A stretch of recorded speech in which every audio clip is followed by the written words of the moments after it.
Hello दोस्तों, आप सभी को मेरे चैनल कृपानंद भक्ति 1 मिलियन में आपका स्वागत है।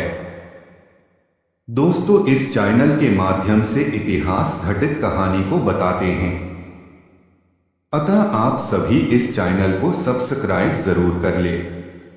दोस्तों, यह कहानी महाभारत की है, जब गुरु परशुराम ने कर्ण को श्राप दिया। कर्ण द्वापर युग के महान योद्धा में से एक थे, लेकिन उनको मिला श्राप उनकी मौत का कारण बन गया। कर्ण को उनके जीवन काल में 2 श्राप मिले थे। उन्हें पहला श्राप उनके गुरु भगवान परशुराम ने दिया था, जबकि दूसरा श्राप एक ब्राह्मण ने दिया था।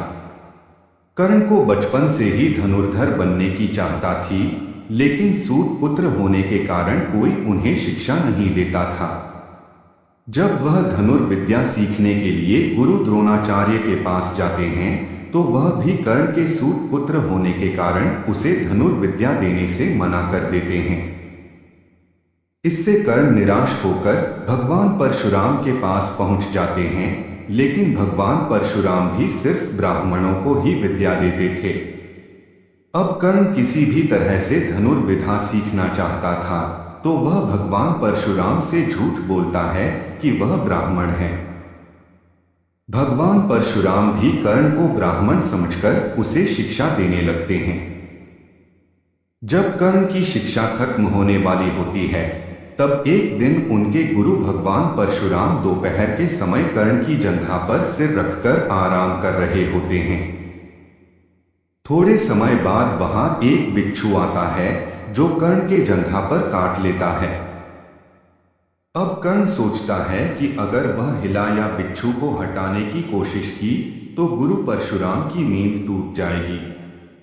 इसलिए वह बिच्छू को हटाने की बजाय उसे डंक मारने देता है। कर्ण काफी समय तक बिच्छू के डंक से होने वाले दर्द को सहता रहता है। फिर जब कुछ समय बाद गुरु परशुराम नींद से उठते हैं, तो वह देखते हैं कि कर्ण के जांघ से खून बह रहा है।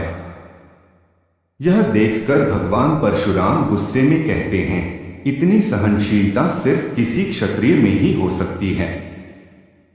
तुमने मुझसे झूठ बोलकर ज्ञान हासिल किया है, इसलिए मैं तुम्हें श्राप देता हूं कि जब भी तुम्हें मेरी दी हुई विद्या की सबसे ज्यादा जरूरत होगी, उस समय वह काम नहीं आएगी।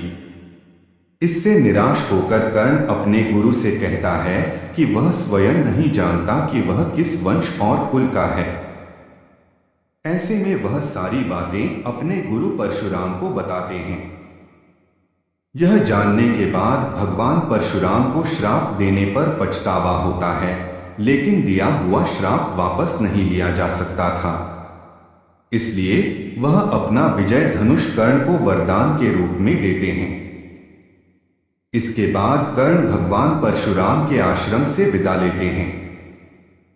इस घटना के कुछ वर्षों बाद एक दिन कर्ण जंगल में किसी अत्याचारी राक्षस का पीछे रहे होते हैं। वह राक्षस को निशाना बनाते हुए उसे मारने के लिए बाण चलाते हैं, लेकिन राक्षस अचानक गायब हो जाता है और बाण दलदल में फंसी एक गाय को लग जाता है। बाण लगने से गाय की वहीं पर मौत हो जाती है। उस गाय का स्वामी एक ब्राह्मण होता है, जो गाय की दुर्दशा देखकर कर्ण को वहीं पर श्राप दे देता है। श्राप में ब्राह्मण कहता है कि जिस तरह तुमने एक असहाय गाय को मारा है, ठीक उसी तरह ही एक दिन तुम्हारी भी मृत्यु होगी।